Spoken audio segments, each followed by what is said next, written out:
Bienvenue à tous. Dans cette leçon, on va parler de l'association de conducteurs ohmiques. Donc, un conducteur ohmique est un dipôle électrique passif qui est caractérisé par une grandeur que l'on appelle résistance. Et cette résistance-là, elle traduit la capacité du conducteur ohmique à ralentir le passage du courant électrique. Ça veut dire qu'elle diminue l'intensité du courant électrique. Le symbole d'un conducteur ohmique est donné par ce petit schéma là. Donc c'est un rectangle à l'intérieur duquel on met la lettre R, d'accord. Donc voilà les deux pôles du conducteur ohmique, bien les deux bornes, d'accord. C'est pour cette raison on l'appelle dipôle, d'accord. On a dit aussi que c'est un dipôle passif.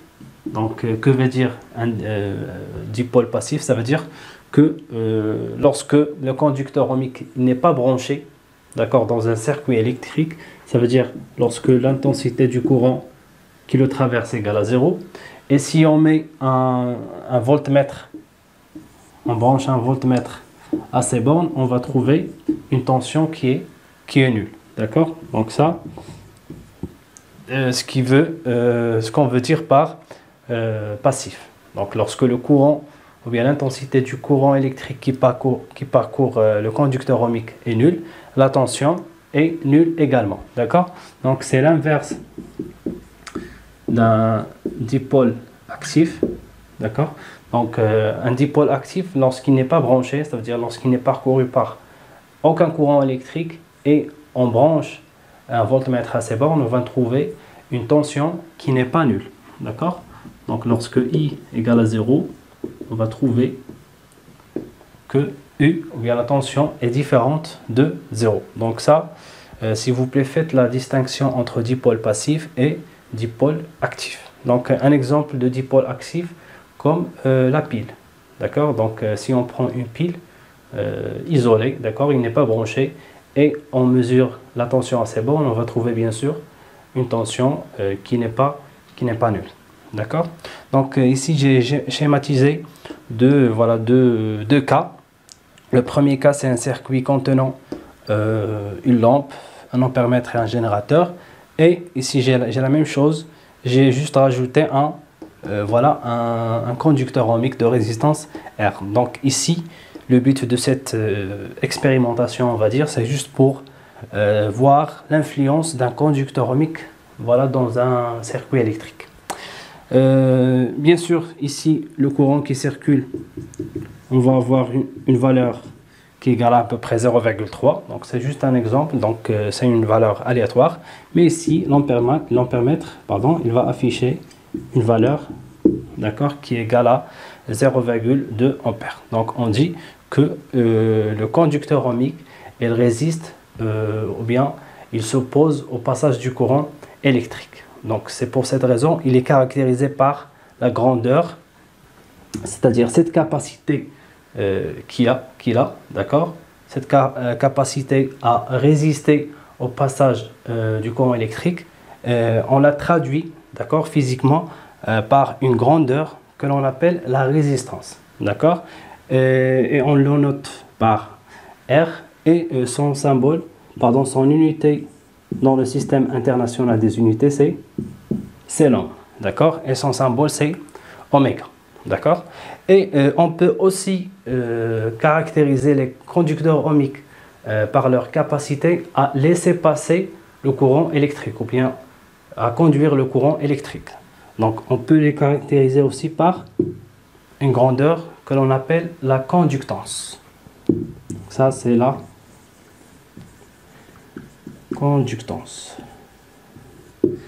Donc, on a dit la conductance, c'est l'inverse de la résistance, d'accord. Donc, un conducteur ohmique, il peut être caractérisé soit par sa résistance, c'est-à-dire par sa capacité à laisser passer, à s'opposer, au passage du courant électrique, ou bien par sa conductance, qui est sa capacité à laisser passer le courant électrique. Donc, bien sûr, la conductance G, elle possède une unité qui est le Siemens.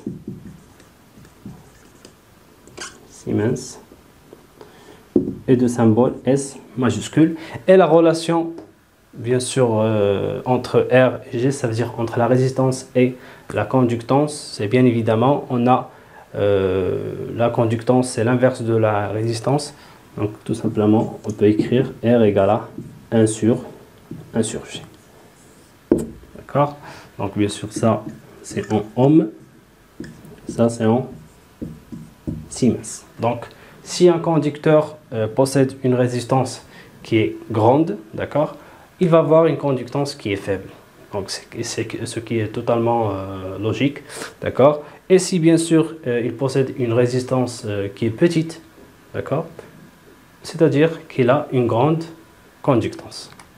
La résistance est une grandeur qui caractérise non seulement les conducteurs ohmiques, mais elle caractérise aussi tout type de conducteur. C'est-à-dire un fil électrique conducteur possède aussi une résistance et une conductance aussi. Si on a un fil électrique parcouru par un courant électrique, d'accord, ce fil-là, il va résister bien sûr d'une manière ou d'une autre au passage du courant électrique. D'accord? Donc on dit qu'il a une résistance et bien sûr ce fil-là, il conduit le courant électrique. On dit alors qu'il possède une conductance. Donc la conductance ou bien la résistance d'un fil électrique dépend de trois paramètres, on va dire, ou bien trois grandeurs. C'est sa longueur, sa section, ou bien la surface de sa section, et la nature du matériau qui le compose. Par exemple, supposons que je dispose d'un fil qui est là, d'accord, et je vais prendre juste une partie, d'accord, donc je vais le couper, et cette surface là, d'accord, cette surface là, bien sûr on a cette surface là des deux côtés, on appelle ça la section. Bien sûr c'est une surface, donc elle va être exprimée en mètres carrés. Et le symbole de section, c'est S. Bien sûr, voilà la longueur de cette partie-là, que je vais noter L. Elle sera exprimée en mètres. Et bien sûr, ce fil-là, il va être constitué d'un matériau conducteur, c'est-à-dire le cuivre, l'argent, le zinc, etc. Donc ici, on a un matériau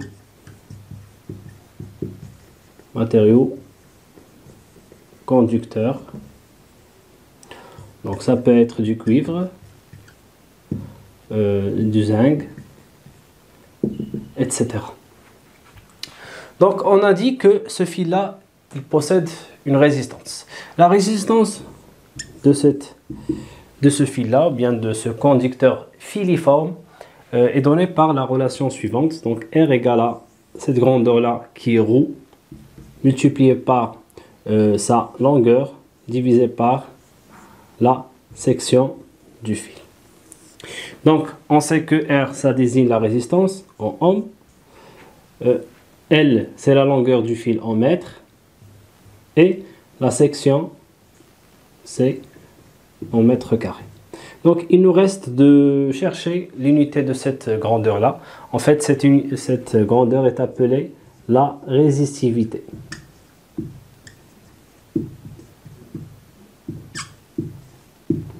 Donc la résistivité, c'est une grandeur qui caractérise les matériaux.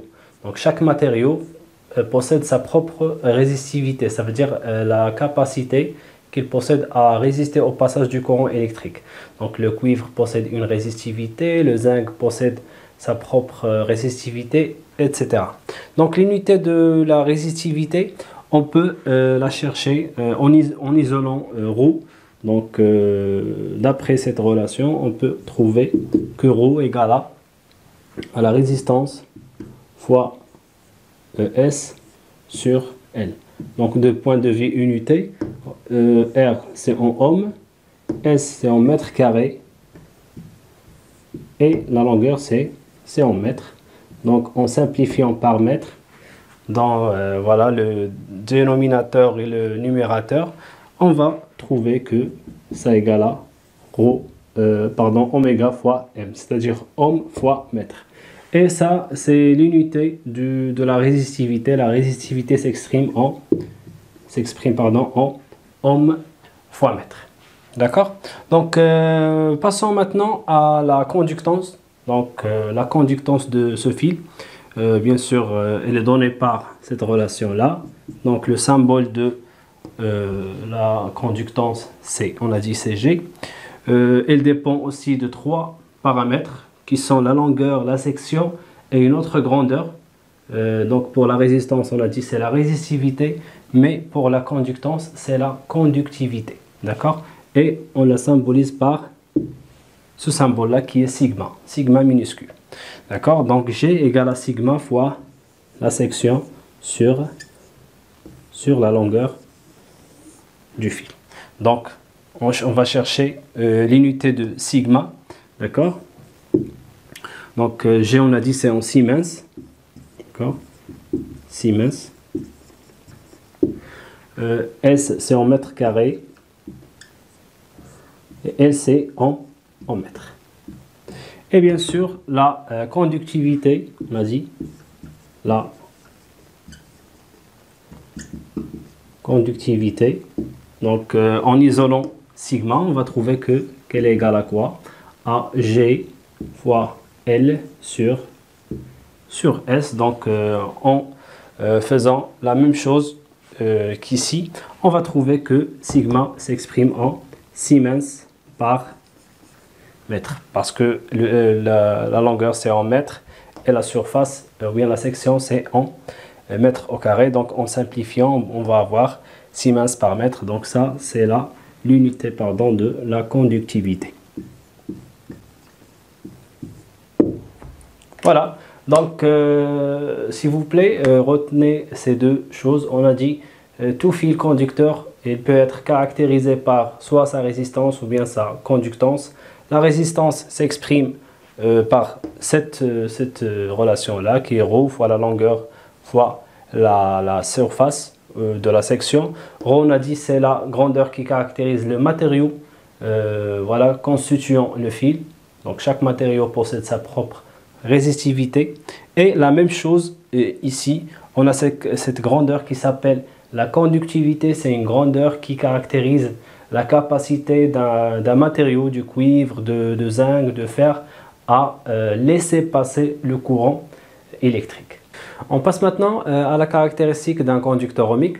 Notez bien, s'il vous plaît, qu'à l'étude de n'importe quel type de dipôle électrique, d'accord, on s'intéresse toujours à la caractéristique de ce dipôle-là. Que veut dire la caractéristique d'un dipôle? C'est tout simplement la courbe qui représente la variation de la tension aux bornes de ce dipôle en fonction de l'intensité du courant qui le parcourt. Donc, lorsque vous entendez caractéristique d'un dipôle, donc gardez bien à l'esprit que ça veut dire que c'est, ou bien on parle de U en fonction de I, de ce dipôle-là. Donc, la caractéristique, c'est la courbe. Donc, c'est la courbe représentative, voilà, de cette fonction-là. D'accord? Donc, pour pouvoir représenter cette fonction, il faut faire un montage électrique. Donc, voilà le montage électrique en question. Donc, ce montage-là, le schéma de ce montage contient un générateur de tension variable. Donc, regardez bien ce flèche-là. Donc, c'est un générateur avec une flèche, pardon. Cette flèche-là désigne que la tension délivrée par ce générateur, je peux la changer. D'accord? Ça veut dire qu'il ne donne pas une tension qui est par exemple de 12 volts fixe ou bien de 6 volts. D'accord? Donc on peut changer cette valeur-là. Il peut donner 2, 4, 6, 5, 3, etc. On a aussi un ampèremètre et un voltmètre qui est branché bien sûr en dérivation, et le conducteur que l'on désire bien sûr représenter sa caractéristique. Donc je tiens à vous préciser que la résistance de ce conducteur ohmique est de 200 ohms. 200 ohms, d'accord? Et voilà, on va commencer à prendre, ou bien à donner des différentes valeurs de U. d'accord, par ce générateur-là. Et pour chaque valeur de U de la tension, on va noter la tension affichée par l'ampère-mètre. D'accord? Et on va regrouper les résultats dans un tableau.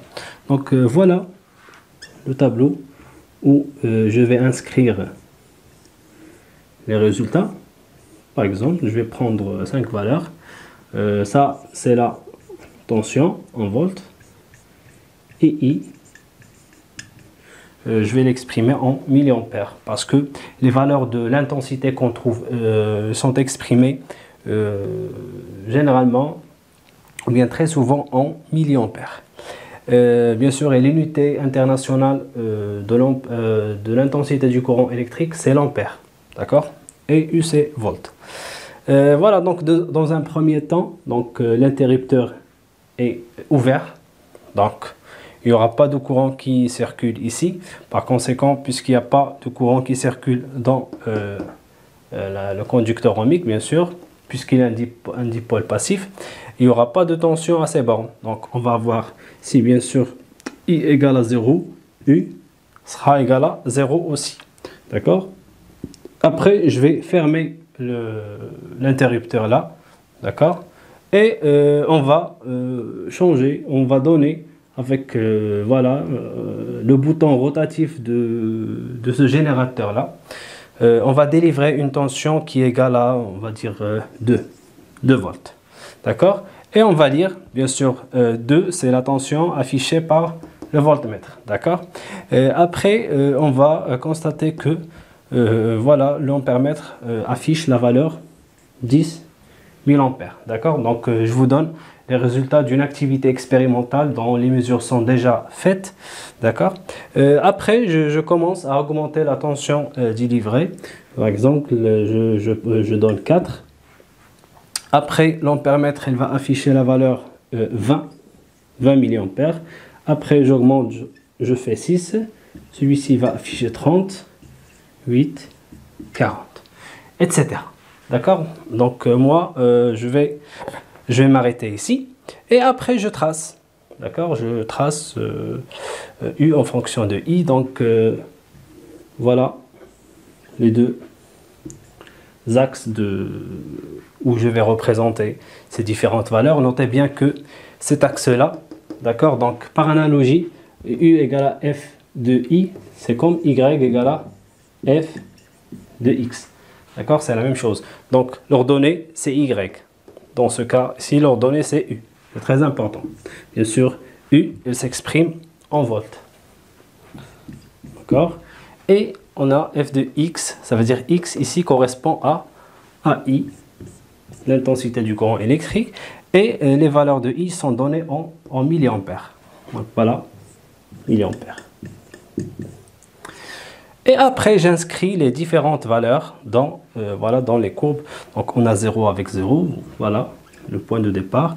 2 avec 10. Donc, tout d'abord, il faut définir l'échelle. Voilà, je vais prendre des divisions. D'accord. Et je vais définir l'échelle. Je vais dire, par exemple, que chaque division verticale, donc ça, c'est une division verticale, cette division-là correspond à, on va dire, 2 volts. D'accord? Et chaque division horizontale, d'accord? Chaque division horizontale correspond à, on va dire, 10 ou bien 10 milliampères. D'accord? Donc, on a ici 2. Une autre division, ça fait 4, 6, 8. Et ici, chaque division correspond à 10. Donc, on a ici 10, 20, 40, etc. 10, 20, 40, pardon, 30, 40. Bien sûr, vous pouvez prendre n'importe quel type d'échelle. Ça sera toujours la même chose. Après, je représente les différents points. Donc, on a 2, 0 avec 0. Donc, voilà mon premier point. On a 2 avec 10. Voilà. Mon deuxième point. On a 4 avec 20. Voilà mon deuxième. Troisième point. et le quatrième point. Et voilà, après je vais relier les différents points et je vais avoir la courbe représentative de U en fonction de I, et c'est bien la caractéristique de ce conducteur ohmique, celui-là. Donc qu'est-ce qu'on constate? On constate alors que la courbe obtenue est une droite, bien une courbe linéaire d'équation y égale à A fois X. Donc ici, par analogie avec cette équation, voilà, au lieu de Y, on a U égale à A fois I. Donc ça, c'est l'équation qui caractérise cette droite-là. Donc avec A et le coefficient directeur de la courbe, ou bien ce qu'on appelle la pente. Donc comment on calcule, ou bien on peut calculer la pente de cette courbe-là? Tout simplement, on peut choisir n'importe quel point de ce courbe-là. Par exemple, on prend ce point-là, d'accord, et on projette sur les deux axes. Donc on a ici 4 et 20. D'accord. Donc on a, d'après la relation qu'on a trouvée, U égale à voilà, A fois I, c'est-à-dire que A égale à tout simplement U sur I. D'accord. Ça veut dire, donc pour calculer A, je peux prendre n'importe quel point appartenant à cette courbe-là. Je peux prendre ce point-là, ou bien ce point-là, ou bien ce point-là. D'accord. J'aurai toujours le même résultat. Et je remplace, donc U, on a ces 4, d'accord, et I, on a ces 20. Donc 20, et je ne dois pas oublier de multiplier par 10 puissance moins 3, d'accord, égal. Donc en faisant le calcul, donc on a ici, ça va donner à peu près 20, bien pardon, 200, et l'unité c'est volts sur I, c'est-à-dire sur ampère. Voilà juste une remarque. Donc ici j'ai pris un seul point. Donc pourquoi? Parce qu'il s'agit d'une courbe linéaire, mais s'il s'agit d'une courbe affine, c'est-à-dire qui ne passe pas par l'origine, par exemple cette courbe-là, d'accord. Dans ce cas, on doit prendre deux points et faire la différence, d'accord, entre ces deux valeurs-là, cette valeur-là et cette valeur-là. Donc ça, c'est delta U, la différence entre ces deux points, et la différence entre ces deux points, c'est delta I. Dans ce cas, A égale à delta U sur delta I. Donc ça, c'est juste entre parenthèses. Donc c'est comme ça que l'on calcule la pente d'une fonction affine, d'accord. Mais dans ce cas, dans le cas du conducteur ohmique, on a une droite qui passe par l'origine, donc il suffit de prendre bien sûr un seul point, ça va faire l'affaire, d'accord. Et on trouve que c'est égal à 200 volts par ampère. Donc remarquez ici qu'on a trouvé la même valeur que la valeur de la résistance, donc on peut déduire tout simplement que A n'est que la résistance R, et bien sûr on peut écrire que U égale à R fois I. Et ça, c'est le fameux loi d'Ohm, donc que vous connaissez déjà. Ça, c'est la loi d'Ohm, d'accord, et qui dit que la tension aux bornes du conducteur ohmique est proportionnelle à l'intensité du courant électrique qui le parcourt, et le coefficient directeur ou bien le coefficient de proportionnalité n'est que la résistance de ce conducteur ohmique. D'accord. Donc une dernière chose de cette partie, c'est lorsqu'on désire représenter le courant et la tension aux bornes d'un conducteur ohmique, ou bien de n'importe quel type de récepteur. Donc en fait, le conducteur ohmique, c'est un récepteur, car il reçoit, c'est celui qui reçoit de l'énergie électrique. C'est celui qui reçoit de l'électricité. On distingue deux types de dipôles dans les composants électroniques. Il y a les dipôles qui fournissent de l'énergie électrique, comme les générateurs, et il y a ceux qui reçoivent de l'énergie électrique. On appelle ça les récepteurs. Pour tous les récepteurs, lorsqu'on désire représenter le sens du courant et la tension, donc qu'est-ce qu'il faut faire? Il faut toujours veiller à ce que le courant a un sens opposé à celui de la tension. D'accord? Donc, dans un récepteur, toujours le sens du courant électrique est opposé à celui de la tension électrique. Et on appelle ça la convention récepteur.